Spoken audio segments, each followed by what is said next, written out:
Hello students, आज के video में हम लोग बहुपद यानी कि पॉलिनोमियल के चौथे भाग का अध्ययन करेंगे। इस चौथे भाग में स्टूडेंट्स हम लोगों को जो आपने पहले पढ़ा था उसके बारे में एक बार रिवीजन करना है और उस पर रिलेटेड कुछ अन्य तत्वों की बात करनी है।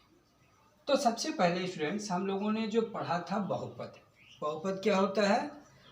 ऐसे व्यंजक जिसके चरों के घातांक ऋणोत्तर पूर्णांक और गुणांक वास्तविक हों उसे हम कहते हैं बहुपद। बहुपद का मानक रूप स्टूडेंट्स, बहुपद का मानक रूप क्या था? उनके चरों के बढ़ते हुए क्रम में, उनके चरों के घातों के बढ़ते हुए क्रम में या घटते हुए क्रम में लिखा गया जो व्यंजक होगा उसे हम कहेंगे मानक रूप।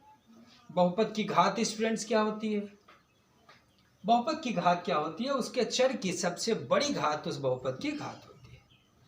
इसके बाद स्टूडेंट्स हम लोगों ने शून्यक पर चर्चा किया था, बहुपद का शून्यक। और शून्यक के बारे में हम आपको आलेख द्वारा भी निरूपित किए थे कि अगर कोई आलेख खींचा जाए किसी पीएक्स के किसी बहुपद का और वो यक्स अक्ष को 1, 2, 3, 4, 5 बिंदुओं पर काटता है तो पक्का है, स्वाभाविकता हम कहेंगे उस बहुपद जिसका ये ग्राफ है उसके शून्यकों की संख्या 5 होगी।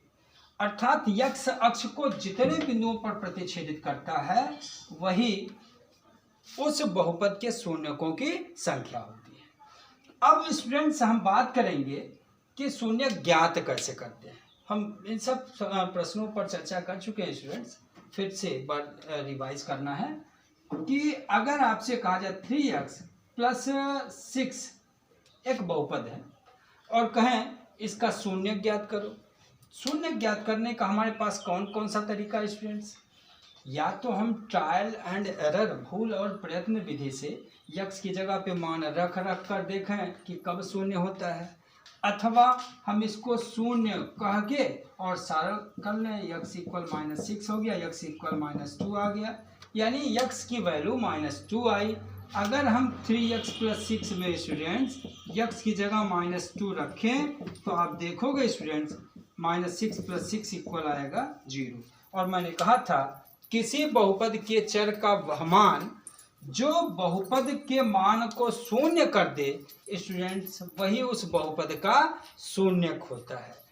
अब आपने देखा स्टूडेंट्स कि अगर ये द्विघात का होता यानी इक्वेशन x² + 2x और -3 मिल जाता स्टूडेंट्स, इसका बहुपद पूछा जाता तो हम लोग क्या करते थे?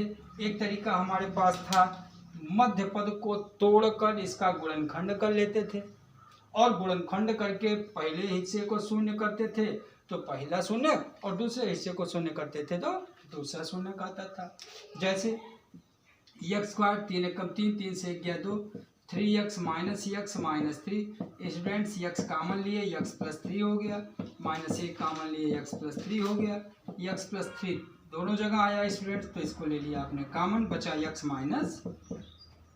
आप देखोगे स्टूडेंट्स दोनों के गुणनफल शून्य कब होंगे? या तो ये शून्य हो या तो ये शून्य हो।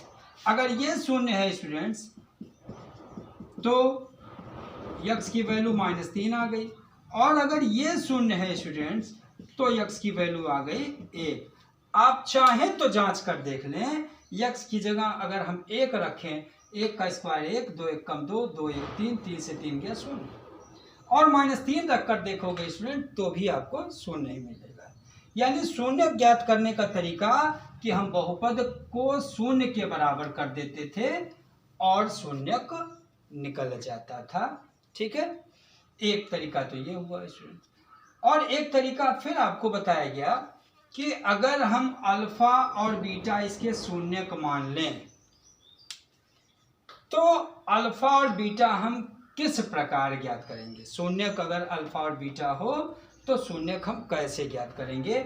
आज के भाग पर हम लोग इसी पर चर्चा करेंगे कि अगर कोई द्विघात बहुपद ax² + bx + c हो स्टूडेंट्स और इसका शून्यक हम अल्फा और बीटा मान लें तो अल्फा और बीटा का मान हम किस प्रकार ज्ञात करेंगे? स्टूडेंट्स अब हम देखेंगे कि किसी द्विघात बहुपद के शून्यक अगर मिडिल टर्म का स्प्लिट न हो, मध्यपद के पद दो भागों में न टूटे, तो हम किस प्रकार इसके शून्यक ज्ञात करते हैं।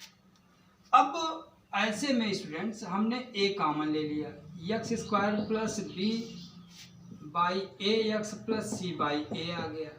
इसको पूर्ण वर्ग बनाने जा रहे हैं स्टूडेंट्स। वर्गमूल लेते हैं इसका, इसमें भाग करते हैं, उसका आधा करते हैं और वही जोड़ और घटा देते हैं। एक बार फिर से सुनिए, इसका वर्गमूल लेते हैं, इसमें भाग करते हैं, उसका आधा करते हैं, वही जोड़ और घटा देते हैं। अर्थात देखिए जरा, इसका वर्गमूल आप लोगे तो x, इसमें भाग करोगे तो x खत्म हो जाएगा b बाई ए, उसका आधा करोगे तो b बाई 2a, और इसका वर्ग करोगे स्टूडेंट तो आएगा b square by 4a square. यही हम जा रहे हैं जोड़ने और घटाने। ये हो गया b by a x plus b square by 4a square जोड़ दिए और यही मैंने घटा दिया। अब देखें स्टूडेंट्स, ये आ गया a। इन तीनों को हम चाहें तो x plus B by 2a का होल स्क्वायर लिख लें, a square plus B square plus 2ab से, और माइनस यहाँ से मैंने कॉमन ले लिया तो ये जो माइनस था वो प्लस हो गया और जो प्लस था वो माइनस हो गया। और साथ ही साथ स्टूडेंट्स जब हम इसका एलसीएम लेते हैं तो एलसीएम आता है 4a स्क्वायर। यहाँ कोई कमी नहीं थी, कोई गुणा नहीं हुआ, परंतु यहाँ 4a की कमी है तो 4a का गुणा हो गया। स्टूडेंट्स और आगे बढ़ते हैं तो हमें मिला x plus B by 2a का होल स्क्वायर और माइनस, ये आप देखो इसको हम लिख देते हैं b square minus 4ac divided by 2a का होल स्क्वायर। स्टूडेंट्स आप देखो ये है a square minus B square. a square minus B square का फार्मूला क्या मिलता है, x a plus B into A minus B, यानी a प्लस बी और दूसरा स्टूडेंट्स a माइनस बी।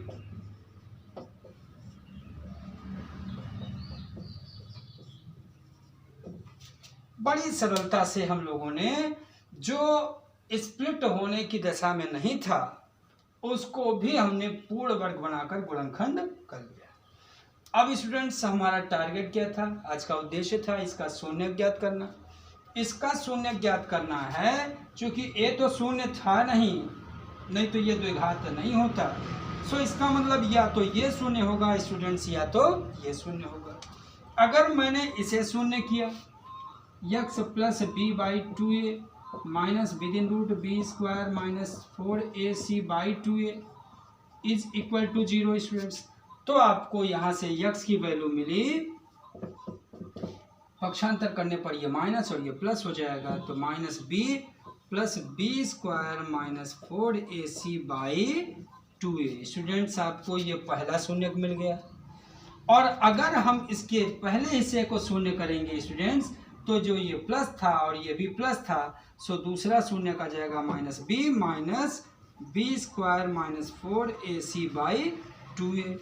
यानी आपको दो शून्य क्या मिले स्टूडेंट्स, एक minus B plus under root B square minus 4ac by 2a और एक यही माइनस के साथ। इन दोनों को कंबाइंड अगर हम कर दें तो हमें जो फार्मूला मिलेगा स्टूडेंट्स इसके इस प्रकार स्टूडेंट्स हम ax square plus b x plus c से तुलना करके द्विघात बहुपद के a b और c प्राप्त कर लेंगे और सूत्र minus B plus minus under root B square minus 4ac by 2a से परिकलन करके इसके दोनों शून्यकों को प्राप्त कर लेंगे। इस पर और आपको प्रश्नों को सॉल्व करना है, अभ्यास करिएगा। जो प्रश्न नहीं आएगा उसके बारे में हम लोग फिर चर्चा करेंगे।